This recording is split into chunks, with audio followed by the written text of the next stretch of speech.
Oi, gente. Então, agora eu estou de volta para falar para vocês como é que a gente vai executar esses cálculos. Te lembrando que vetor é uma grandeza que tem módulo, direção e sentido. Módulo é o valor, direção você vai entender os pontos através dos pontos cardeais, ou você vai dizer que é horizontal, vertical, diagonal, ou ainda eu posso trabalhar a ideia do sentido, para frente, para trás, esquerda, direita, para cima, para baixo, enfim. Mas como é que eu vou calcular esse vetor e como é que ele se apresenta? Entendendo que vetor é um segmento de reta. Então eu tenho isso aqui, ó, representado por uma seta. Esse vetor, ele pode ser calculado, vamos dizer que aparecesse isso aqui para mim, ó. Eu tenho o vetor 1 e eu tenho o vetor 2. Cada vetor é representado por um valor. Só que eu não quero saber o valor de cada um, eu já tenho o valor de cada um, eu quero saber o valor total. E aí, como é que eu vou executar? Preste atenção que ele começou aqui, terminou aqui, começou aqui, a extremidade final aqui. Eu posso traçar uma projeção bem aqui, ó, de forma que este resultado seja equivalente à somatória desses dois. Eu vou afirmar que a resultado equivale à somatória desses vetores. Baseado em que eu estou falando isso? Processo matemático que a gente chama de regra do polígono. Então, quando eu tenho vetores que eles possuem o mesmo sentido, eu posso utilizar a regra do polígono. Preste atenção que se essa projeção estivesse inversa, a minha resultante seria igual a zero. Por quê? Vamos dizer que o resultado, o vetor aqui era 3 e o vetor 4. Resultado, 3 mais 4 igual a 7. Então, 7 é igual a 3 mais 4. A partir do momento que eu faço a inversão, ó, presta atenção, que o início era para estar com o início e o fim era para estar com o fim, mas na realidade está ao contrário. Então, eu estou afirmando que eu tenho o valor oposto. Então, eu estou dizendo que ele é menos 7. Esse é 7. 7 menos 7 é 0. Resumindo, quando eu tenho na regra do polígono, esse vetor, obedecendo aqui o início e o fim, semelhante aos vetores colocados, somatória deles. Se essa projeção estiver oposta, resultado igual a zero. Ok. Fora o polígono, eu tenho o paralelogramo, que eu vou trabalhar da seguinte forma. Eu vou colocar o vetor 1 e o vetor 2. Novamente, eu vou atribuir os valores 3 e 4, só para nós virmos, na verdade, o que vai acontecer. Preste atenção que agora é diferente, ó. Eu não tenho cabecinha com rabinho da outra. Agora eu tenho aqui, ó, as duas perninhas abertas. Eu tenho o início, fim, o início do outro vetor com fim. Para isso, eu vou estabelecer um ângulo desse início. E aí, se eu tenho um ângulo, que eu vou chamar de θ, eu vou projetar um paralelogramo, de forma que este vetor aqui, ó, seja projetado, este vetor seja projetado, e olha o desenho, paralelogramo. A partir do momento que eu tenho esse paralelogramo, a minha resultante é a diagonal. E a fórmula do paralelogramo é resultante quadrado, vetor 1 quadrado, mais vetor 2 quadrado, mais 2 vezes vetor 1 vezes vetor 2, vezes cosseno de θ. Cosseno de θ. Muito difícil trabalhar com essa fórmula? De jeito nenhum, facílimo. Ó, vou te dar um exemplo. Eu falei que era 3 e 4 os vetores. Não está aparecendo direito, mas 3 e 4. Resultante quadrado é igual a 3 quadrado mais 4 quadrado mais 2 vezes 3 vezes 4 vezes o cosseno. O cosseno ele vai te dar o ângulo. Vamos dizer que ele te deu um ângulo qualquer, tá?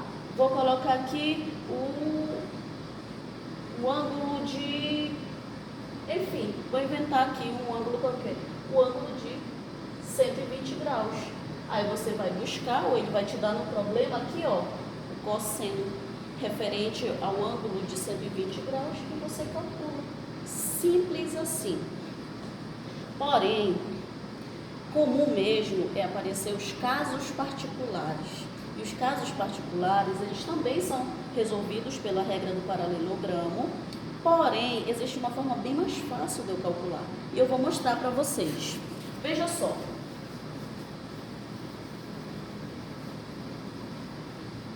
Eu vou continuar colocando a fórmula dele, r quadrado, v1 quadrado mais v2 quadrado, mais 2 vezes v1, v2, vezes o cosseno de θ. O primeiro caso particular são vetores de mesma direção e mesmo sentido. Isso aqui, ó. Sabe que situação é essa? Você vai imaginar o seguinte. Eu vou empurrar uma geladeira. Eu vou aplicar uma força. A força é uma grandeza vetorial. Já é um vetor. Eu vou aplicar. Eu não dou conta de empurrar essa geladeira, eu preciso de ajuda. Então, alguém vem e me ajuda com outra força. Então, são duas forças. O resultado é a somatória dessas forças, concorda? A minha força, mais a força de quem está me ajudando. Vale ressaltar que eu vou mostrar primeiro através do paralelogramo e depois eu vou mostrar da forma mais fácil, que é da somatória, para você ver que dá a mesma coisa. O paralelogramo, ele sempre vai poder ser traçado independente de qualquer situação.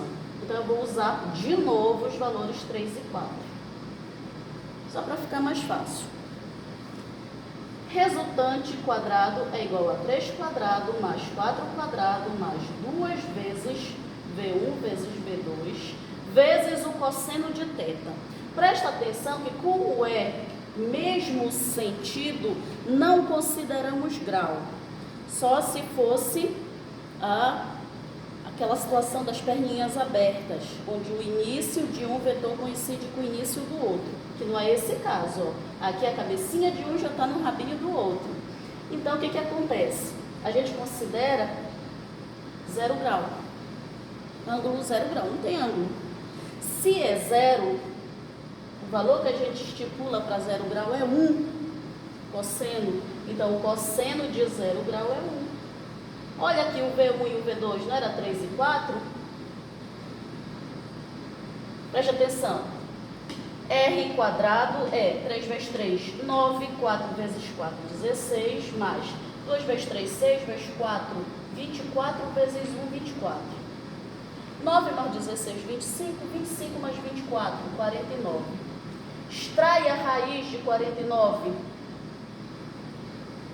e você vai obter 7. Raiz de 49 é 7, está aí a resultante. Só que essa situação que eu fiz pela regra do paralelogramo, você pode simplesmente aplicar somatória.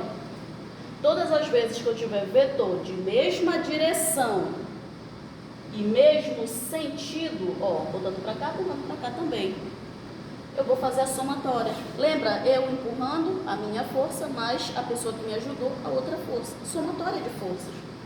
Olha aqui, se eu disse que o V1 era 3 e o V2 é 4, resultante é V1 mais V2. Resultante é 3 mais 4. Quanto é 3 mais 4? 7. Cidadão, para que eu vou ter esse trabalho todinho se eu posso simplesmente aplicar o caso particular? Então, todas as vezes, isso só vai valer quando eu tiver vetores de mesma direção e mesmo sentido. Aplique a somatória, mas prova que pela regra do paralelogramo você obtém o mesmo resultado. Vou fazer uma outra situação. Se antes você tinha mesma direção e mesmo sentido, agora eu vou fazer mesma direção e sentidos opostos. E aí o que eu vou ter como resultado? Preste atenção.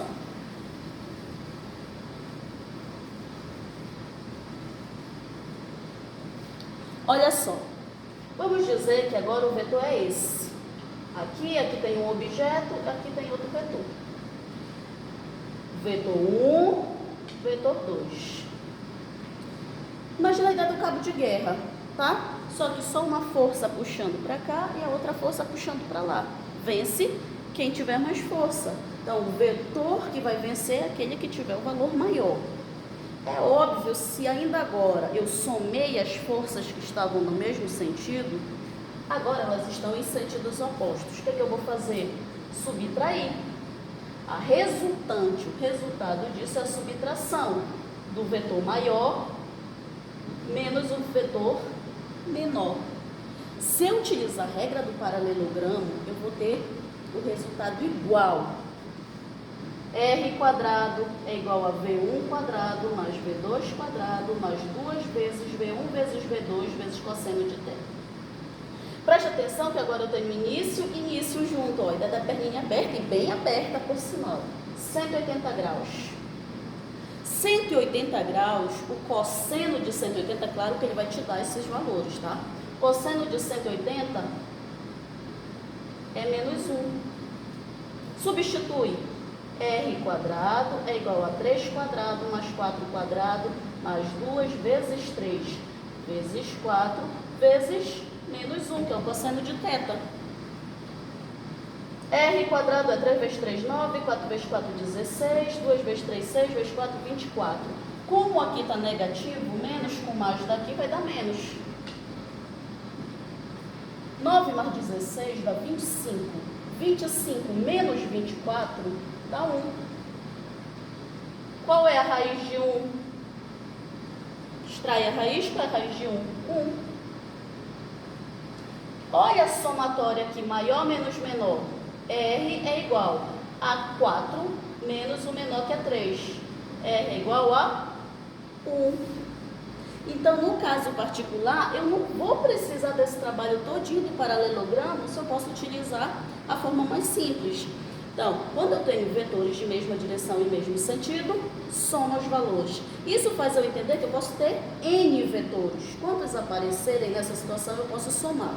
Se eu tiver vetores de mesma direção e sentidos opostos, eu sempre vou subtrair o maior do menor, porque o meu valor é positivo no final. Por último, eu vou te mostrar a situação, que é o outro caso particular, onde você vai utilizar o TELPIT, Teorema de Pitágoras, quando eu tenho vetores perpendiculares. Os vetores perpendiculares, eles possuem um ângulo de 90 graus. O ângulo de 90 graus oferece um cosseno de 0. O cosseno do ângulo de 90 graus é 0. Continuo colocando 3 e 4, beleza? Ó, R quadrado é igual a V1 quadrado mais V2 quadrado mais 2 vezes V1, V2 cosseno de θ. R quadrado é 3 quadrado mais 4 quadrado mais 2 vezes 3 vezes 4 vezes 0. Meu bebê, qualquer número multiplicado por 0 é 0. Então, ó, isso aqui podia estar cancelado, porque eu multipliquei por 0. Sobrou isso aqui. Se eu prestar bem atenção, isso aqui é a própria fórmula do Teorema de Pitágoras, onde aqui seria hipotenusa, hipotenusa ao quadrado, é igual à somatória dos quadrados dos catetos, o que não é difícil de entender, porque a resultante de uma força perpendicular, uma pessoa me puxando para cá, uma pessoa me puxando para lá, eu vou tender aí para diagonal, é a resultante.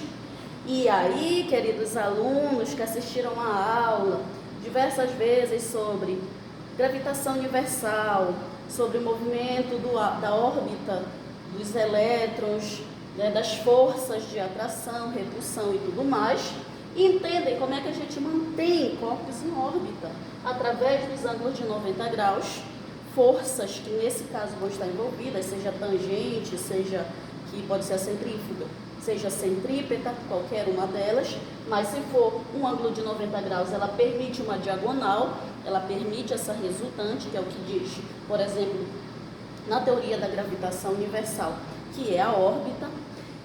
E aí, se eu tenho o ângulo de 90 graus, eu traço uma projeção aqui, ó, referente a este vetor, eu tenho aqui o triângulo retângulo. Essa resultante é a hipotenusa. Isso aqui é o cateto, isso aqui é o outro cateto. Perfeito. Triângulo, retângulo, Theopíde, teorema de Pitágoras. Se é Theopíde,